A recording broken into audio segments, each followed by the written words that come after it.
Let me ask you this. Do you think it's right that the Canadian government can completely disrupt the Alaskan economy? Well, the folks in Alaska, they don't think that's right, and now they're making a move to get Canada out of their business. I'm going to tell you what that's all about. Plus, an interesting story about a couple upset with their room steward. Cruise news. Let's talk about it.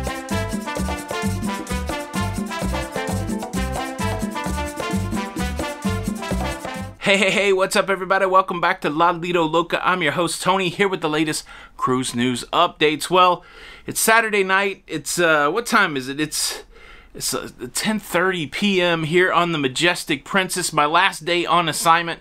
I get off the cruise ship tomorrow morning to make my way from Seattle back to Tampa, Florida. Back to the Lido Loca headquarters, and just another great day on the cruise ship. It was a sea day. I got a lot of work done. Also got to see the final show. Was able to experience a specialty dining experience that I'm going to share with you guys. Yeah, this has been a great week cruising to Alaska, cruising with my friend Don, and I thought I would close it out with one more cruise news story, specifically a cruise news story about Alaska. You know the challenges for cruising to Alaska. The 1800s Passenger Vessel Services Act is a law here in the United States that says if a foreign flagged vessel wants to go from one U.S. port to another, it has to make a stop in a foreign port to do so. So traditionally, to go from Seattle to Juneau, Alaska, which is what we did this week, to do that traditionally before the pandemic, they would have to make a stop there in British Columbia in Canada to make that fit the laws in the United States. Now, Alaska received some relief earlier this year when Senators Murkowski and Representative Young petitioned the government here in the United States for an exemption of the Passenger Vessel Services Act, which they did get. It was signed into law by President Biden, and it allowed these cruises, this very cruise that I'm on, to happen. It allowed business to return to Alaska. It allowed for tourism to start up again.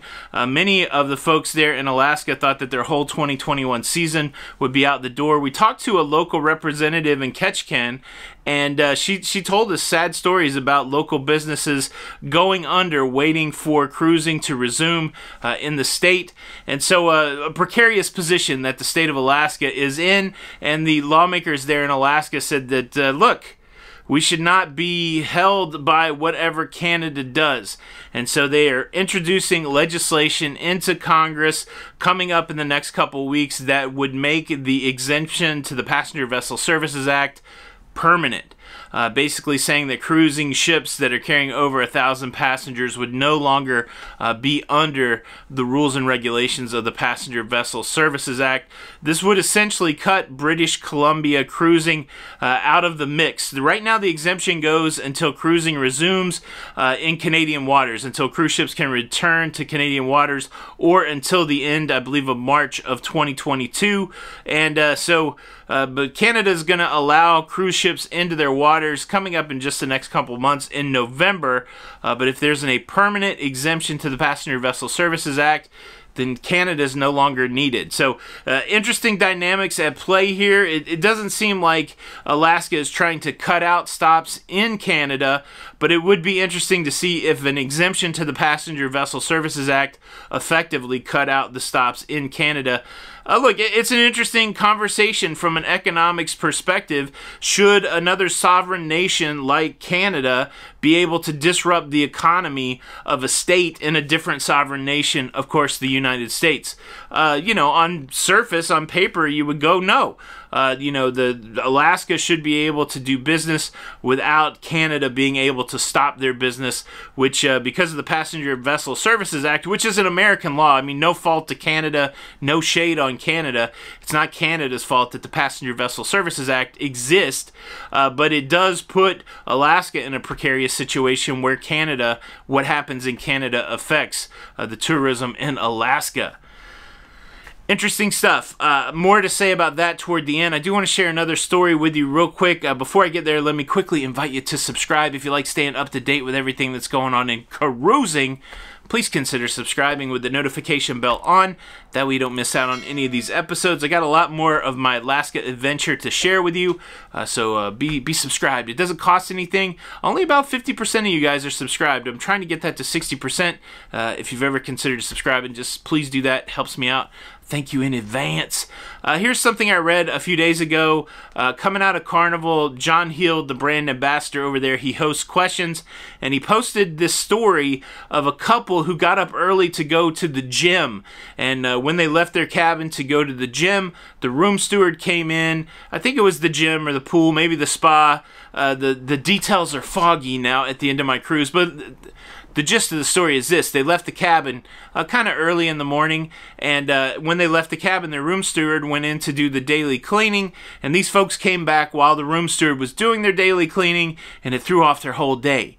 The lady was super concerned because she'd left her jewelry out, their valuables were out everywhere, and they complained, and they didn't get any compensation, or, you know, I'm assuming a lot of times people are complaining to get compensation.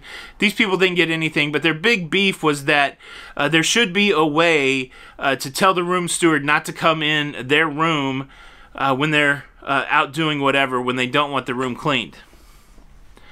Well, there is. That's why I'm sharing this with you, especially if you're a new cruiser. Look, if you ever leave your cabin and you don't want the room steward to come in, use the do not disturb. Use the, you know, snoozing, even if you're not in the cabin, snoozing. Every cruise line has some sort of do not disturb mechanism. Here on the Majestic Princess, if you saw my video for the cabin, it's a push button on the panel outside. Big red light comes on so that they know not to come in the cabin. I believe it was on the Meraviglia or the Edge. You pushed a button in the cabin, and then there was a little red light that came up above your door.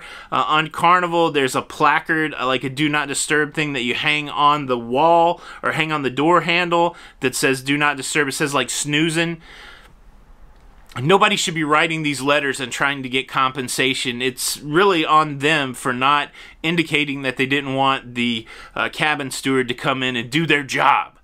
How about that? These poor cabin stewards, they got to clean all these rooms. They got to manage when people are out of the cabin so they're not being disruptive. And now these people are on the chip because they didn't do their part to tell the cabin steward not to clean their room, and then they were insulting on top of it. So I just wanted to share that story with you. And then one final thing, a lot of people are saying, hey, we saw your cabin tour. Do you know that the shower head will move up and down the pole there to be higher or lower? Yes. Now, let's do a mind exercise together. The pole is flat against the wall in my shower in here. It does move up and down, so I can get the thing higher than my head, and I can tilt it over my head, but you have to be as close as the shower head to get the water to fall on you. And in a bathtub, that's interesting. If you think about most stand-up showers, they angle that thing into the middle of the shower, but here, it's at the wall, and so you have to stand super close to get your shower, and it was a challenge. Let me say that. I had to take the hose off. I hope that clears up with the visual. I had to get this close to get a shower. What a trip. Did I say what a trip? Boom, that is your cruise news. Let me kick the question over to you. What do you think about the play that Alaska is making? Does it make sense for Alaska? Is it bad form when it comes to Canada? Or should we be free of the worry of Canada's changes messing up Alaska cruising? I, for one, I think, again, no shade against Canada. It's our rule that's messing it up. So I think the rule should be amended so that Alaska is not negatively impacted by the decisions of Canada. That's what I think. What do you think? Leave a comment below.